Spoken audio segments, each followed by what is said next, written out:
Hi fish doctors.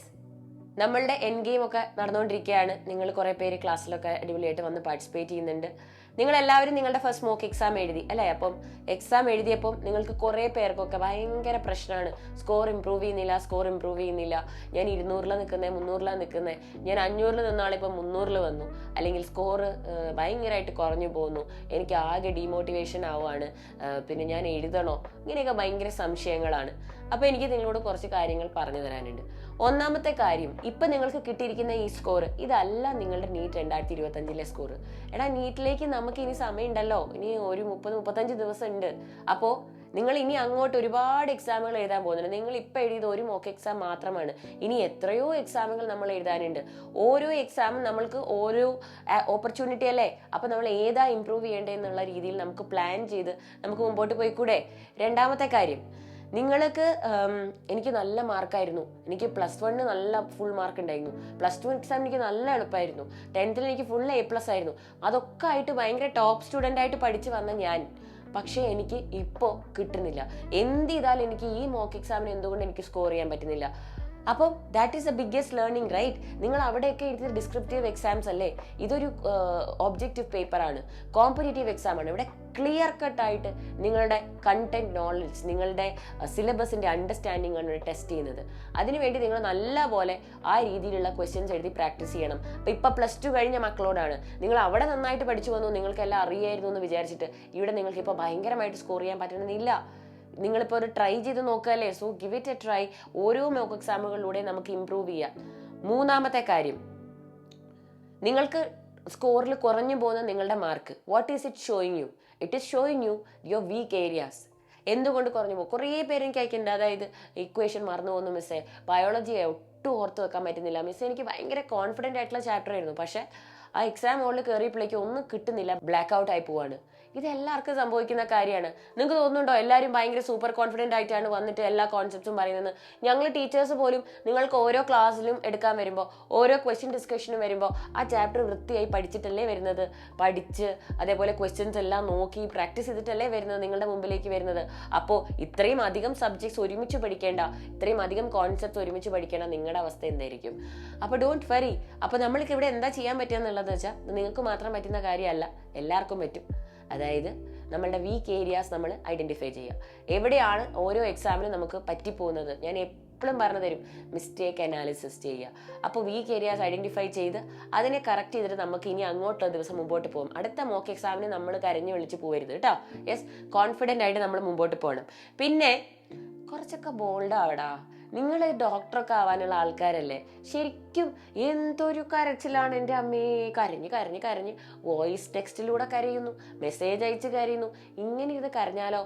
Girls കരയുന്നു എന്നല്ല ഞാൻ പറയുന്നത്, ഗേൾസ് മാത്രമൊന്നുമല്ല, എല്ലാവരും ഉണ്ട്, ബോയ്സും ഉണ്ട്. ഓക്കെ, എന്തെന്നായിരുന്നു ഈ എഴുതുന്നത്? എനിക്ക് വയ്യ മിസ്സേ, എൻ്റെ ജീവിതം ഫെയിലിയർ ആണ്, പിന്നെ എനിക്ക് കിട്ടുന്നില്ല, എനിക്ക് മോക്ക് എക്സാമിന് സ്കോറില്ല, എനിക്കൊന്നും ഓർത്തെടുക്കാൻ പറ്റുന്നില്ല, ഇപ്രാവശ്യം പോയി മിസ്സേ, സീനാണ് മിസ്സേ, ഒന്നും കിട്ടുന്നില്ല. പിന്നെ ക്ലാസ്സിലേക്ക് വരുമ്പോൾ നിങ്ങളുടെ ഫ്രസ്ട്രേഷനാണ് ഈ ലൈഫ് ക്ലാസ്സിലൊക്കെ എനിക്ക് കാണാൻ പറ്റുന്നത്. അതായത് മാർക്ക് നമ്മുടെ സ്പീഡ് കൂടി പോകുന്നു, അപ്പോൾ മിസ്സേ സ്പീഡ് കുറയ്ക്കും മിസ്സേ, എനിക്കൊന്നും കിട്ടുന്നില്ല മിസ്സേ, സ്പീഡ് കുറയ്ക്കുന്നു മിസ്സേ, ഭയങ്കര സ്ലോ ആ മിസ്സേ, ഇത് മൊത്തം പഠിച്ചു തീർക്കണ്ടേ മിസ്സ്, കുറച്ച് ഫാസ്റ്റ് ആയിട്ട് പോ. എന്താടാ നിങ്ങൾക്ക് പറ്റുന്നത്? Yes, don't worry. എന്തിനാ ഇത്രയും ടെൻഷൻ അടിക്കുന്നത്? ഈ ആങ്സൈറ്റി, ഈ ഓവർ തിങ്കിങ്, ആ പ്രഷർ അങ്ങോട്ട് മക്കൾ വാരി വിതറാണ് എല്ലാവരിലേക്കും. ഓക്കെ, ടീച്ചേഴ്സും കുറച്ച് പ്രഷർ എടുക്കുക, വീട്ടുകാരും കുറച്ച് പ്രഷർ എടുക്കുക. എനിക്ക് എന്താണെങ്കിലും ഭയങ്കര പ്രഷറാണല്ലോ.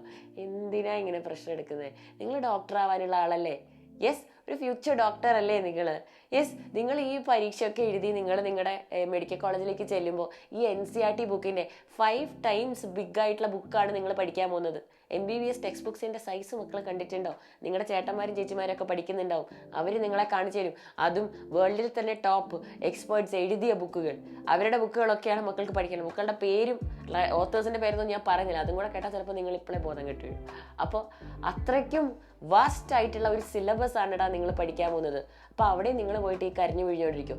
ഇത്രയുള്ള ഒരു NCERT പഠിക്കാൻ നിങ്ങൾക്ക് പറ്റുന്നില്ല, എന്നിട്ട് നിങ്ങൾ എങ്ങനെയാണ് പോയിട്ട് ഇത്ര വലിയ ബുക്കുകൾ അവിടെ പഠിക്കുന്നത്? അത്രയധികം തിയറി, പ്രാക്ടിക്കൽ, എത്ര കാര്യങ്ങളാണ് അവിടെ നിങ്ങൾക്ക് ഓർത്ത് വെക്കുന്നത്.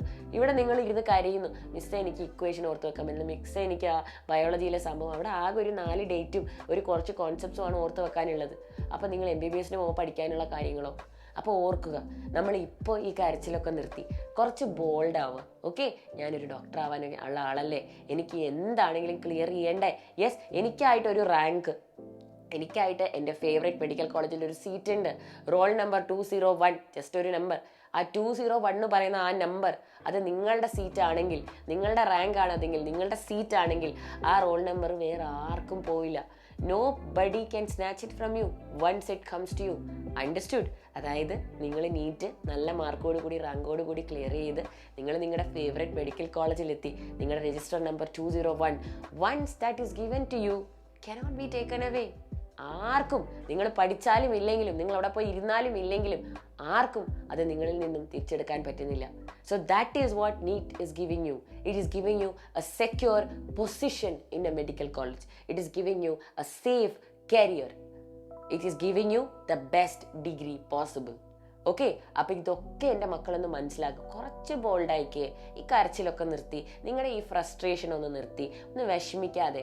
ഓക്കെ, നമുക്ക് ഇനി അങ്ങോട്ടുള്ള കാര്യങ്ങൾ എന്താണെന്ന് ചിന്തിക്കാം. നിങ്ങളൊക്കെ ചെയ്യുന്ന ഒരു മിസ്റ്റേക്കാണ്, you always dwell in your past. നമ്മൾക്കൊക്കെ ഉള്ളൊരു മിസ്റ്റേക്കാണിത്. നമ്മൾ അന്ന് അങ്ങനെ പറഞ്ഞാൽ മതിയായിരുന്നു, അന്ന് ഇങ്ങനെ ചെയ്താൽ മതിയായിരുന്നു, അന്ന് അങ്ങനെ പഠിച്ചാൽ മതിയായിരുന്നു. എന്നിട്ട് നമ്മൾ എന്താ ചെയ്യുന്നത്? എപ്പോഴും നമ്മുടെ പാസ്റ്റ് ലൈഫിൽ കാര്യങ്ങൾ പെർഫെക്റ്റ് ആയിരുന്നെങ്കിൽ എന്തായിരുന്നു എന്നുള്ളത് ഇങ്ങനെ ആലോചിച്ചുകൊണ്ടിരിക്കും അല്ലേ. അന്ന് അങ്ങനെയായിരുന്നെങ്കിൽ എൻ്റെ ലൈഫ് ഇന്ന് ഇങ്ങനെയാവുമായിരുന്നു അല്ലേ. You are always dwelling in your past. ഞാൻ അന്ന് അങ്ങനെ പഠിച്ചിരുന്നെങ്കിൽ, ഞാൻ അവരോട് അങ്ങനെ സംസാരിച്ചിരുന്നെങ്കിൽ ഞാൻ ഇന്ന് ഇവിടെ എത്തുമായിരുന്നു. നിങ്ങൾക്ക് 5 വർഷം കഴിഞ്ഞിട്ട് ഇങ്ങനെ തന്നെ ആലോചിച്ചുകൊണ്ടിരിക്കണോ? Do you want to be living in your past? Don't. Past is past. You stop dwelling there. അവിടെ നിന്ന് മൂവ് ഓൺ ചെയ്തേ, എന്നിട്ട് മുമ്പോട്ട് പോകും. Look at your future.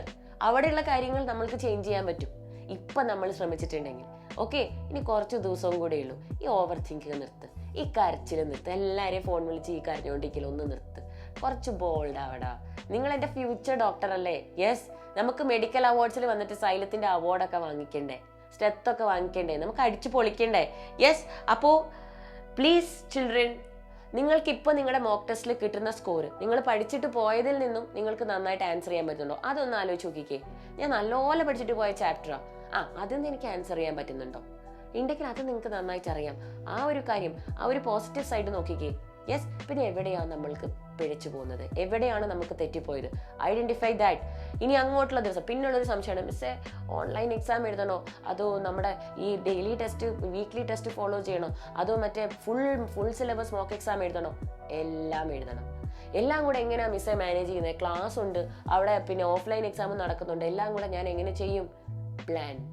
That is where your plan comes into place. Okay, നിങ്ങൾക്കായിട്ട് ഞങ്ങൾ study plan തന്നിട്ടുണ്ട്. രാവിലെ 6 മണി മുതൽ രാത്രി 11 മണി വരെ നിങ്ങൾ എന്ത് ചെയ്യണം എന്നുള്ളത്, നിങ്ങളുടെ ക്ലാസ് അറ്റൻഡ് ചെയ്യുന്ന ഷെഡ്യൂൾ എല്ലാം ഉണ്ട്. പക്ഷേ as a true NEET aspirant, if you really want to clear NEET 2025, don't miss your mock exams. അത് ഫുൾ സബ്ജക്റ്റ് ആകാം, ഫുൾ സിലബസ് മോക്ക് എക്സാം ആകാം, ഒന്നും മിസ്സാക്കരുത്. ഓരോ എക്സാമും നമുക്ക് ഓരോ ലേണിംഗ് ആണ്. നമുക്ക് എങ്ങനെ ഇമ്പ്രൂവ് ചെയ്യാം, നമ്മുടെ പേപ്പർ എങ്ങനെ പ്ലാൻ ചെയ്യാം, നമ്മുടെ നീറ്റ് 2025 എക്സ്പീരിയൻസ് ഏറ്റവും സിമ്പിൾ എങ്ങനെയാക്കാം എന്നുള്ളത് മിസ് പറഞ്ഞ കാര്യം ഓർക്കുക. ഒരു പ്രാവശ്യം നമ്മൾ ക്ലിയർ ചെയ്ത് കഴിഞ്ഞാൽ, ഒരു പ്രാവശ്യം നമുക്ക് നമ്മുടെ സീറ്റും നമ്മുടെ അഡ്മിഷനും കിട്ടിക്കഴിഞ്ഞാൽ, nobody can snatch it from you. Okay, ഒരു കോമ്പറ്റീറ്ററും ഉണ്ടാവില്ല അവിടെ നിങ്ങൾക്ക്. അവിടെ പിന്നെ നിങ്ങൾ എങ്ങനെ പഠിക്കുന്നു, എങ്ങനെ നിങ്ങളുടെ ഇയർ ഫിനിഷ് ചെയ്യുന്നു, that's all matters my future doctor. അപ്പോൾ ഇനി ഒന്ന് ബോൾഡ് ആവോ? Please promise me in the chat box that you will stop crying about your mock exam score. You will make a bold decision and you will understand, you identify your weak areas and you will work on that. എല്ലാ ക്ലാസ്സിലും വന്നിട്ട് N ഗെയിമിൻ്റെ ക്ലാസ്സിലും ആ ക്ലാസ്സിലും ഈ ക്ലാസ്സിലും വന്നിട്ട് ഈ കരച്ചിലാണ്. And trust me when I say this, നിങ്ങൾ ഇങ്ങനെ ഇപ്പം ഓവർ തിങ്ക് ചെയ്ത് കരഞ്ഞുകൊണ്ടിരുന്നാൽ നിങ്ങൾ മെയ് 4-ാം തീയതി വൈകുന്നേരവും ഇങ്ങനെ കരഞ്ഞുകൊണ്ടിരിക്കും. Okay, so you have the power to change what's going to happen on that day. My future doctor, please make it happen. Okay, I am with you, Xylem is with you and I love you all very much. എപ്പോഴും പറയുന്നതാണ്. അപ്പോൾ നിങ്ങൾ എൻ്റെ future ഡോക്ടറാണ്, അതുകൊണ്ടാണ് miss വന്നിട്ട് കുറച്ച് നിങ്ങളെ പേടിപ്പിച്ചത്. അപ്പോൾ so please stop worrying, please stop crying.